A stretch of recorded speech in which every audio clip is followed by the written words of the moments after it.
我养的2条边牧被邻居张强毒死了。报警后，派出所让张强给了我2750块作为赔偿。我不接受，找张强理论，他嚣张地说：“随便你告，你再养狗我还要毒死，钱我有的是。”我养了2条边牧，因为市里楼房养狗不方便，而且容易打扰到邻居，所以就买了郊外带院子的别墅。万万没想到，搬来的第2天，邻居张强就投毒毒死了我养了10几年的边牧。我老婆气得几天没吃饭，女儿哭得昏天暗地，因为狗狗跟她一起从小玩到大。报警后，派出所的人叫张强来处理，张强直接否认，说他不知道，让我不要污蔑他。直到我把视频监控对到他眼睛跟前，张强才恢复了记忆，承认是自己投的毒。不过他居然跟警察叔叔说，我又不知道隔壁住了人，我以为是野狗呢，说不定带着狂犬病毒呢，我毒死他也算是为民除害了。对了，是你的狗吗？你有狗证吗？没有狗证就是野狗。警察叔叔也来问我，你有狗证吗？没有狗证的话，你属于非法养犬了。气得我直接把狗证拿出来扔他脸上。张强还在狡辩，隔壁空了半年多了，我怎么知道你们住进来了？我老婆实在忍不住了，冲出来说，你要点脸吧。我们昨天搬家的时候还送了2箱苹果给你们家，还想着搞好邻里关系，真的不如喂狗了。狗男人一副死猪不怕开水烫的架势，随便你说，我就是觉得是野狗。说完，张强转身就回家了，好像这个事跟他没有关系一样。警察叔叔也很无奈，拿了视频和我俩的口供就回去了。过了几天，结果出来了，派出所鉴定2条边牧的价值是2750，勒令狗男人赔给我2750块结案。我非常生气，找到派出所理论，办案的警察都表示无能为力。我实在气不过，就找到张强，我们无冤无仇的，你为什么要毒死我的狗啊？狗男人恬不知耻地说，我开心，关你屁事，钱我都赔了，你还想讹人吗？说完还指着我警告，你最好别再养狗了，再养我还会下毒，大不了再赔你2750。更让我难以接受的是，张强自己也养了2条哈士奇，一个喜欢狗的人怎么忍心下毒手去毒死别人家的狗？后来又跑了几次派出所，得到的结论都是张强没有构成犯罪，属于故意损坏财物，未满3000元，照价赔偿就结案了。既然法律制裁不了他，我只能自己去报复。最好的报复就是以牙还牙，以眼还眼。第2天我就买了鸡肉火腿肠，大摇大摆地走到他家大门口跟前，顺便冲着他们大门口的监控挥了挥手。刚蹲下来，2只哈士奇屁颠屁颠就跑过来了。我隔着铁门给2只狗喂了鸡肉肠，它们吃得很开心。然后我拍了视频发到业主群，顺便了那对狗男女，你家的狗狗好乖呀，太能吃了，一口气吃了5根火腿肠呢。狗男女暴跳如雷，我听到他们一边咒骂，一边从客厅往院子里跑。等他们走到院子里，我就吹着口哨，悠哉悠哉地朝家里走。后面传来狗男女大喊大叫的声音，你个杀千刀的，居然敢给我家狗狗下毒！一边骂一边抱着狗狗往车库跑，张强还用纸包住了剩下的半截火腿肠。不到1分钟，狗男女就开车朝着医院方向呼啸而去，在路上还不忘在业主群骂我，要是我家狗有个3长2短，让你偿命！你等着，我已经报警了。我回复了一个嘲讽的笑脸，他们骂得更起劲了。不一会儿，一个邻居老李加了我，给我发私信描述了这个狗男人的恶行。原来他们不止这一次犯事，已经毒死小区好几只狗了，但是苦于没有证据，即使拍到了张强投毒的视频，最终也是赔钱了事。据说张强在本市很有势力，是本市这名开发商的老板之一，黑白2道通吃。通过前几天赔偿的案子，我相信邻居说的是真的。老李继续说，大家都是敢怒不敢言。他是心理医生，他觉得张强可能心理变态，很大的可能性是狗对他造成心理阴影。聊到最后，老李还劝我自己小心点，毕竟那2只狗他们养了很多年了，估计也是心头肉。去他妈的！别人的心头肉他们不当回事，凭什么我们的心头肉他就随便毒杀？想到这里，我气得不往一处打，就在群里他们，狗狗怎么样了？有没有吃饱？我这里还有呢，要不要再送点？气得狗男人直接说要过来砍死我。我依然回复了一个微笑。大概过了2-3个小时，张强和他老婆一起回来了，好像还带着警察叔叔，使劲敲我家的大门。我让老婆和女儿上了楼，自己出去打开门。张强见我出来了，马上来劲了，尤其旁边还站着警察叔叔，想冲上来打我。警察叔叔马上制止了他，看他张牙舞爪的样子，就知道也就是在警察叔叔跟前狗仗人势而已。是你给他们家狗投毒了吗？这么大人了，前几天刚处理完他毒你家狗，今天你就报复上了？没有啊，我就是单纯喜欢狗，投喂了一下。张强站在叔叔后面，激动地跳起来，谁信呢？要不是我发现的早，带着狗狗去医院洗胃，估计早就被你毒死了。麻烦你不要诽谤我呀，我就是为了几根火腿肠，没有投毒。我请警察叔叔进了家门，找到还剩半包的火腿肠，递给他们，就是这种火腿肠。警察叔叔拿出一个塑料袋，让我装进去，打算拿去化验。不要那么麻烦。我拿起一根，直接剥开咬了一口，一边嚼一边跟警察说，你看没有毒吧？我说是看见狗狗可爱，就为了几根火腿肠，谁知道他们俩这么大惊小怪的。再说张强不是拿了半截剩下的火腿肠吗？拿去化验了吧？警察叔叔问张强化验结果，张强扭捏了半天，那半截没有，谁知道前面喂的有没有？警察叔叔马上就明白了其中缘由，有一点无奈，跟我说了几句，以后还是不要玩这种把戏，如果你经常这么搞，可以告你寻衅滋事罪。没有这么严重吧？我就是喜欢狗狗，你们也知道，我自己也养狗了，只是被它毒死了，所以看见狗狗就想斗一斗。张强2口子也明白了，我就是逗他们玩。其实作为一个养狗的人，要狠下心毒死别人的狗，还是过不了心里这一关。但是不报复是不可能的，而且这只是开始，除非他搬走，否则肯定让他生不如死。我继续问，那我明天再去喂可以吗？如果一个人多次投喂算是寻衅滋事，我可以让我老婆和我女儿去投喂，就不算了吧？警察叔叔听了很无奈，还是想劝和，对着我说：“邻里邻居的，没有必要搞得这么僵。他也是因为对狗叫声有应激反应才毒死你家狗的，互相体谅一下。”我只听过狗狗有应激反应，他有个屁的应激反应！这个王八蛋估计给叔叔说狗叫影响到他了，他才毒死我家狗狗的。警察叔叔把我们口头教育了半天，然后就离开了。张强还想要我报销狗的洗胃和治疗费用，我白了他一眼，关上了大门就进屋了。只听见他在外面骂骂咧咧，说迟早找人收拾我。我直接听乐了，他们是真的想给警察叔叔送人头啊！我是遵纪守法的好公民，既然警察叔叔不让我投喂，我就不投喂了。但是没有说我不能去他家门口，所以我每天最少去3次狗男女家的大门口遛弯。每次我吹着口哨走过去，2只二哈就像一阵风一样朝门口飞奔而来。前爪趴在铁栅栏上，一个劲的叫，大概上次的火腿肠味道不错。二哈一叫，张强吓得马上跑出来盯着我。我逐渐不满足于每天3次了，只要闲下来就去他家门口晃悠一下。狗男女打电话报过警，但是警察说他家门口是小区的主干道，他们不能阻止我从那条路经过，而且2家是挨着的，没有办法证明我是故意去他家骚扰。这种感觉就像破坏之王里何金银在擂台上背对着大师兄一样，造成的心理压力可能比我直接毒死2只二哈更大。这种让他随时随地保持精神紧绷的状态，让我心里倍感舒适，一舒适就想加大剂量，去得更勤了。过了几天，张强坚持不住了，但是他没有投降。大中午的，张强找了一群小工，把大门从栅栏款式换成了完全封闭的铁门，从外面看不见里面，同时还在大门外面围了一圈护栏，围到路边。这样做就是为了阻止我靠近大门，把狗给招惹过来，而且我也不能顺着栅栏扔吃的进去了。可惜他们算错了一件事，经过这一段时间的训练，2只傻狗听到我的口哨就会跑出来，根本不需要看到我。他做的这一切都是无用功，只要我从大门附近经过，直接一个口哨，傻狗就跑来了。我听见里面2只傻狗一边叫一边扑门，阵势更大。张强也坐不住了，只能跑出来把狗拉回去，冲着狗发脾气，拴了绳子往家里拉。没关系，我有的是时间，出给你们把狗一直关在家里不让出来，我看你能熬多久。过了几天，我发现口哨不管用了，我使了吃奶的劲，2只二哈都没出现。我猜是狗男女把狗先关在屋子里，等着我觉得没劲了，偶尔到院子里，张强也会在旁边盯着。可惜他们低估了我报复的决心。由于我们住的是联排别墅，所以有一堵墙是公用的。自从2只二哈被关到家里后，他们家就热闹了。毕竟狗狗们在院子里也习惯了，不让出门总得找点事做，估计沙发家具没少造，而且听到张强老婆骂狗子的声音，我听到后马上就有了主意。没事就对着这堵墙拍视频，听他家里鸡飞狗跳的声音，加上自己的配音，然后发到了短视频网站上，顺手了本市的动保协会以及民间爱狗组织。在我的描述中，隔壁的狗男女不让狗出门，动辄打骂2只狗。结束的时候，我还声情并茂地说道：“爱他们就好好的对待他，不爱也请别伤害，放他们自由，2个毛孩子是无辜的。”如果说动保组织的战斗力是3颗星的话，那么民间爱狗组织的战斗力就是30颗星。这些人通过我无意中透露出来的蛛丝马迹，很快就锁定了隔壁的张强夫妇，评论区甚至出现了2个人出海的照片。随着事情的发酵，有极端爱狗人士跑到他们家敲门，跟张强2口子交涉。张强起初还很强势，这更加坐实了他暴虐性格。于是极端爱狗人士开始泼油漆、贴大字报。张强当然知道是我拍的视频，终于忍不住过来敲我家门。门一开就指着我的鼻子骂我：“你是不是要玩阴的？信不信我玩死你？”我指了指门口的摄像头，也没有客气：“别装逼，有本事就来，别一天天吓唬人。”他老婆似乎也觉得这样下去不是个长久之计，于是问我：“你到底想怎么样？该赔的我们也赔了，你也出了气了。你看看我新安装的大门也被人泼了油漆，家里的家具也被2只狗造得差不多了，我也不想担惊受怕了。你说个数，我赔你就是了。”有钱人果然不一样，觉得钱可以解决一切，如果我不同意，就是钱没到位。可惜他们错了，并不是所有人都能用钱解决的。不好意思，你想多了，我不需要钱。那你到底要干什么呀？把人折腾得，除非你们搬走，否则这事没有完。张强马上提高嗓门，我姓张的在本市就没有怕过谁，你要玩，我跟你奉陪到底。说完，气冲冲地走了。他老婆似乎有点示弱了，开始给我解释她老公的确听到狗叫会害怕，但是这能成为你毒杀别人2条狗狗的原因吗？第2天，他们家门口来了一辆小卡车，看着张强把2只狗装上了车，我打开窗户吹了一下口哨，2只二哈又开始在笼子里跳来跳去。张强看我在窗户边，朝我竖了个中指。我算是看出来了，这小子打算跟我死磕了。看来这场战斗的结局不是他走就是我走了。也好，我还担心这小子认输了，我心软了，停止报复，这下也不担心了。我让老婆带着孩子回城里的房子住，他们担心我出什么事，我让他们别担心。法治社会，谁也不敢把谁怎么样，无非就是互相撒泼，看谁更贱呗。老婆和孩子对2只边牧的感情很深，也不想留在这个伤心的了，于是就带着孩子回城里去了。临走的时候还让我不要上头，多想想自己的女儿。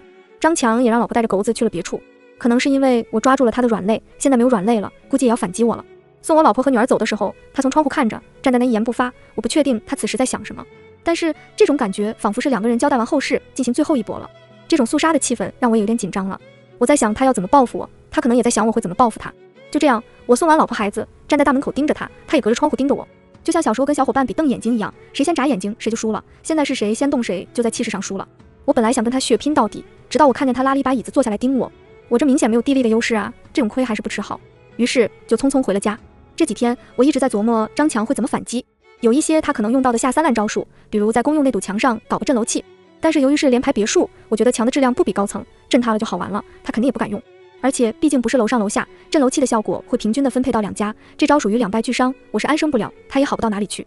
至于噪声和门口扔垃圾，对于一个单身男人的杀伤力也并没有多少，在出格的手段就属于违法犯罪了，他也不敢玩过界。一个人在家无聊，我就在业主群喊了几个邻居们一起在院子里聊天。作为受害者同盟，马上就有邻居带着韭菜来了家里，大家喝了点酒就开始吐槽张强。自从他搬来的1年多，院子里陆续被毒死好几只狗，都有证据指向张强，但是找他理论没有任何作用，最多就是赔点钱，报警也没有用，最多就是损坏财物，赔点钱了事。张强是搞房地产的，这点钱对他不痛不痒的。他们看我把张强折腾得够呛，特别解气。对我来说，这点报复远远不够。我依然记得找他理论的时候他的嘴脸，他说自己有钱，大不了赔我点钱。2条跟我一起生活了近10年的狗狗，在他眼里就是几千块钱。老李又给我们分析了一下张强的心理疾病，根据以前毒死院子里狗的情况，大部分的狗都是叫了几声，被张强听见了，第2天他就动手投毒了。他家里的德牧不爱叫，就免遭毒手了。我开玩笑说，老李，把你家德牧放我家吧，帮我盯着张强。大家哈哈大笑。就在这个时候，张强在我大门口喊，还让人睡觉不了，大晚上的吵什么呀？所有人都没有理他，他自己觉得无趣，站了一会儿就走了。到了10点，大家也都散去。张强在业主群里我，你这招太 low 了吧，找几个人制造噪声来打扰我休息，明天就让你见识到厉害，奉陪到底，等着瞧吧。你要是怕了的话，赶紧搬走，我也不会赶尽杀绝的。张强依然嚣张，还是那句话，我姓张的，在本市就没有怕过谁。第2天一大早，刚过6点，狗男人就开始作妖了，而且是我想到的下三滥招数。他买了个大音响，在自己家院子里放最炫民族风。我装作气势汹汹地走到他家门口，他一脸挑衅地看着我，但是他没有想到，我当着他的面跳起了广场舞。这种事情必须得杀人诛心，必须让他的如意算盘落空。这种震耳欲聋的声音没多久就把左右邻居们都招出来了。张强不要脸的名声在外，大家集体出来讨伐他。起初张强继续不要脸，说是法律规定早上6点就可以发出声音了，但是架不住众人一起骂他，而且住在别墅区总有他惹不起的人，所以在众人的一片骂声中，他就灰溜溜地把音响关了。他这样的做法压根就属于邻居间相互报复的基础款，对于我一个做好准备跟他死磕到底的人，这连伤害都算不上，除了引起公愤没有任何作用。我是没有想到他的战斗力居然如此弱。第2天早上6点，我就在业主群狗男人问他，今天怎么没有音乐了？想跳会儿舞都没有伴奏，你的音响要是放着没有用的话卖给我，我可以拿来当伴奏。然后加了一个嘲讽的笑脸。张强没有回话，现在他在业主群里已经是人人喊打，之前毒死别人家的狗，连恐吓带不要脸，大家都不想多说话。自从被我折腾了几次以后，大家也看出来他是纸老虎，说话也都不客气。有2个臭钱就不知道自己姓什么，自己做的坏事迟早会有报应的。起初他还跟人吵几句，后来人太多了，他就不说话。当然他的报复可能最多就这样了，但是我的报复才刚刚开始。我也买了个大音响，悄悄地藏在院子里。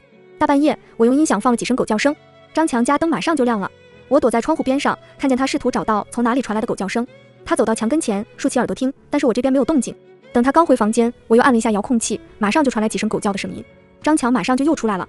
看来老李说的没错，这个狗东西的确害怕狗叫。一方面估计是小时候被狗蹂躏过，有了心理阴影，更重要的，我觉得可能是亏心事做多了，午夜梦回时总能梦到狗要吃了。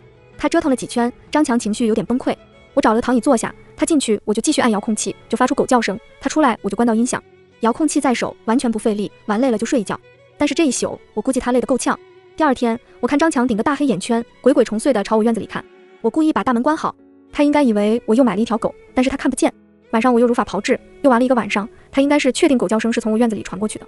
早上起来，我就看他戴着帽子、口罩，装作是外面进来的人，鬼鬼祟祟的又朝院子里扔了火腿。这小子真的是傻，作案手段都不变一下。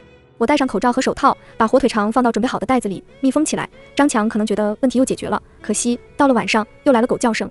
我看他进进出出的，无比焦虑，感觉效果差不多了。一会儿，他搬了一张梯子爬上墙头看我院子，但是黑乎乎一片，他应该是什么也看不到。想跳到我院子里又不敢，害怕狗咬，磨叽了半天，还是回去睡觉了。我觉得火候刚到，翻个身就睡觉了。一大早起来，我就看见他趴在墙头上，而且看到了我藏在草丛里的大音响。此时他应该恍然大悟了，折腾他几天几夜睡不好觉的，原来是这个大音响。他以为这个大音响是我设置定时播放来打扰他的，毕竟半夜偶尔的几声狗叫不会影响到其他邻居，但是会让他难受。但是他却不知道正在落入我的陷阱。好戏才刚刚开始。又到了半夜，张强躲在墙角，手里拿着钳子从梯子爬上来，然后把一个可以伸缩的梯子慢慢放了下来，自己从墙头顺着梯子慢慢下来，然后朝着我的大音响走去。此时我在窗户后面静静地看着好戏上演。正当他快到音响附近的时候，突然传来狗叫，一只德牧一跃而起扑向张强。听见一声惨叫，张强被扑倒在地。我看张强和狗撕扯得差不多了，打开了院子里的灯。由于张强毫无防备，德牧出来的又很突然，他的上衣已经撕破了，胳膊上的肉被咬掉一块。德牧还是咬着它不放，等我过去才把狗拉开。张强看见我来了，赶紧躲在我后面，已经开始瑟瑟发抖了。我看他胳膊和脸上都是血，衣服也都被撕烂了，心里不由得想笑，但还是忍住了。邻居们也都过来看热闹，有人打了120，有人拨打110报警。不一会儿，120来了，把他拉走了。上车的时候他还在抖个不停。我觉得比起肉体上的伤害，可能精神上的伤害更为严重，估计心里对狗的阴影更重了。他老婆也从城里赶过来，应付警察叔叔的问询。他看见警察叔叔就哭着说，我老公小时候被狗咬过，心里有了阴影，特别害怕狗，为了克服这种心理，自己养了2条。这次这么折腾，指不定精神上出啥问题。看来老李这个心理医生分析的不错。警察叔叔也不惯着他，直接问他，大半夜的爬墙进人家家里干什么？他老婆支支吾吾的答不上来。叔叔转过头来看我，我也摇摇头。警察叔叔让我查一下家里，看有没有丢东西，我又摇了摇头，表示没有丢东西。叔叔让我们今天先休息，明天去派出所调解。第2天，警察叔叔打电话通知我，张强伤势有点重，今天去不了，跟我约到了下周一。业主群里面一片沸腾，都表示干得漂亮。几个熟悉的邻居来我家问我到底咋回事，我说没啥事，就是老李家的德牧在我家寄养了几天，谁知道张强半夜翻墙进来，不知道干什么，误伤了。大家都问老李咋回事，老李说他也不知道，反正最近他家德牧跟我相处不错，恰好有点忙，就在他家寄养了几天。我接着给大家解释了一下，我怎么知道他会来，所以都是凑巧了，真的不是故意的。众人还是觉得蹊跷，但是也找不出问题。到了周一，我就去了派出所。张强头上缠着纱布，胳膊上打着石膏，包着纱布。见我进来，他没有了往日的嚣张气焰，整个人都有点呆滞。警察叔叔先问张强，大半夜的，你翻墙进人家院子里干什么？张强回答，他半夜扰民，我过去关他家的音响去。我赶忙说，你可别冤枉人啊，哪里有音响？你家里倒是有个大音响。他就是弄了个音响，不停地放狗叫声，把我骗过去关音响。我直接打断了狗男人的话，说话要有证据，要不然我告你诽谤啊！警察叔叔制止了我，示意让他继续说。张强都要哭出来了，他跟警察叔叔说，前几天他半夜总是用音响放狗叫声，影响我睡觉。那天我实在忍不住了，就想过去把音响关了睡个好觉，谁知道那里有一条狗。他说着说着，自己都觉得圆不过去了，然后一直坚持说我没有管好那只狗，我要负责任。警察叔叔见他有点语无伦次，拿出从现场带回来的钳子，问张强，你去关音响，拿着钳子干什么？谁知道是不是来敲我家门的？我趁机赶紧补刀。张强有苦说不出，毕竟他本来是要用钳子把我音响砸坏。此时他也不管其他的事情了，一口咬定之前我家里没有狗，我引诱他过去关音响，有故意纵犬伤人的倾向，最起码也没有尽到告知家里有恶犬的义务。我盯着他问，你确定你知道我院子里没有狗吗？张强点了点头道，确定。就等他这句话，本来他知道有狗，自己找死，去招惹那条狗，被咬了自认倒霉就好了，现在还想让我负责。我不慌不忙地拿出监控和塑料袋里的火腿肠，如果你确定我家里没有狗，你把带毒的火腿肠扔进我家院子是想毒死我吗？张强一下子懵了，开始支支吾吾。警察叔叔马上变得严肃起来，让人把投毒的东西拿去化验。这次不同上次，上次确定是要毒死狗，这次张强说我家没有狗，还往进来扔有毒物品。警察叔叔必须严肃对待了，扭过头对张强说，如果这个火腿肠含的有毒物质具有挥发性，而且你确定他们家没有狗，只是他自己一个人住的话，你涉嫌故意投放毒物危害公共安全，这可不是个小罪。张强一下子慌了，更加语无伦次。原来我以为有狗，但是后来又发现他家没有狗，谁知道又有了狗。警察叔叔还没等他说完，就让人把他带去审讯室，然后单独给我录了口供，我就回家了。过了几周，公安局打电话让我过去录个口供。经过化验，张强在火腿肠里加的是毒鼠强，而且从他家里搜出了几百克。按照刑法第125条规定，储存毒鼠强原液50克以上，处3年以上10年以下有期徒刑。公安局会移交检察院。至于他涉嫌故意投放有毒物品危害社会安全罪，他承认了他知道院子里有狗，而且他当天爬墙过来就是想毒死狗的，所以被狗咬伤跟我没有关系，完全是他咎由自取。看来他真的是打掉了牙齿咽到肚子里了，含着泪承认了自己送上门让狗咬的。不过也没有办法，毕竟如果他不承认知道院子里有狗，就属于投毒了。又过了几个月，隔壁搬来一家新的邻居，聊天的时候才知道他们买的是法拍房。邻居还告诉我，据说这个房东开发的楼盘烂尾了，政府现在拍卖所有的资产来补救，据说他人已经进去了。说完后，新邻居还问我，这个房子以前主人怎么样？生意没有做好，估计得罪了人了。我淡淡的回了一句，不太清楚，没有怎么接触过。全文完。